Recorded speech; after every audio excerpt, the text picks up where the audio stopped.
మొత్తానికైతే మన పొలంలో కోత మొదలైందండి. మీ ఊళ్ళో హార్వెస్ట్ చేయడానికి మిషన్కి ప్రైస్ ఎంతో గంటకి కామెంట్ చేయండి. మా ఊళ్ళో మాత్రం 3100 చూసుకుంటాడు. అంతే స్టార్టింగ్ పాయింట్ నుంచి చూసుకుంటాడు. వీడికి వచ్చిందాక ఎంత మొత్తం కోసిందాక ఎంత టైం పడుతుందో అంత టైం ప్రకారం తీసుకుంటాడు. కోసేప్పుడు జాగ్రత్తగా కోపించుకోవాలండి. ఆ వారం నీట్గా కోపించుకోవాలి. లేకపోతే ఎక్కువ వేస్ట్ అవుతుందండి, లేదంటే కింద పెట్టి కోస్తున్నా లేదు చూడాలి. ఇది మన ఒక అర్ధ ఎకరా ఉంటుందండి. అంతే ఎకరాకి దగ్గరలోనే ఉంటుంది. ప్రతిసారి ఒక తొట్టి వస్తుందండి. తొట్టి 9 మూటలు 8 మూటలు వస్తుంది. దాన్ని నిండుకు వస్తానండి. ఈసారి ఎండ వస్తుందో చూడాలి. ఎండాకాలం కదా, పిచ్చుకలు ఎక్కువ తినేసాయి. అది వస్తాయి అనుకుంటున్నాను.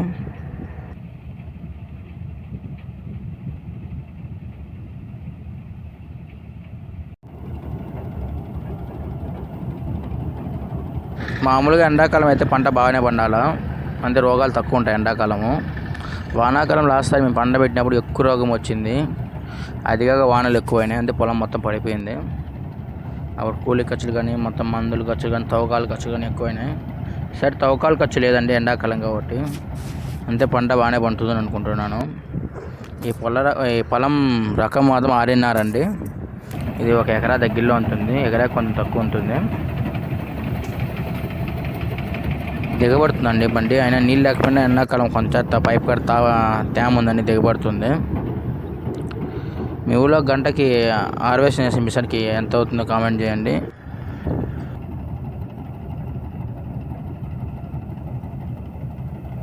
ఈ డ్రైవర్ కొత్తగా వచ్చిన డ్రైవర్ అండి. మామూలుగా మాకు ఈ అర్ధ ఎకరాకి కటింగ్కి మా మహా అంతే 45 నిమిషాలు లేదా 40 నిమిషాల మధ్యలో అయిపోతుంది.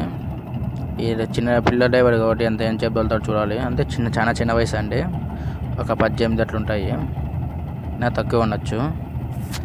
చూస్తున్నా బాగానే చేస్తున్నాడు. ఈయన ఫాస్ట్ చెట్ల మీదకి ఎక్కించాలి అనుకుంటున్నా. మాడి చెట్లు ఉన్నాయి పక్కనే, దాని మీదకి ఎక్కిస్తారేమో అనుకుంటున్నా. మొత్తానికి ఈ పిల్లడు మాత్రం ఒక చెట్టుని తుంచేశాడు. లాస్ట్ టైం ఒక చెట్టు పోయింది, ఈసారి ఒక చెట్టు పోయింది. మాడి చెట్టుని తొక్కిచ్చేశాడు. బాగా చేతికి వచ్చిన మాడి చెట్టుని తొక్కిచ్చేశాడు. బాగా తెప్పులకు ఉంది అనుకునే లోపు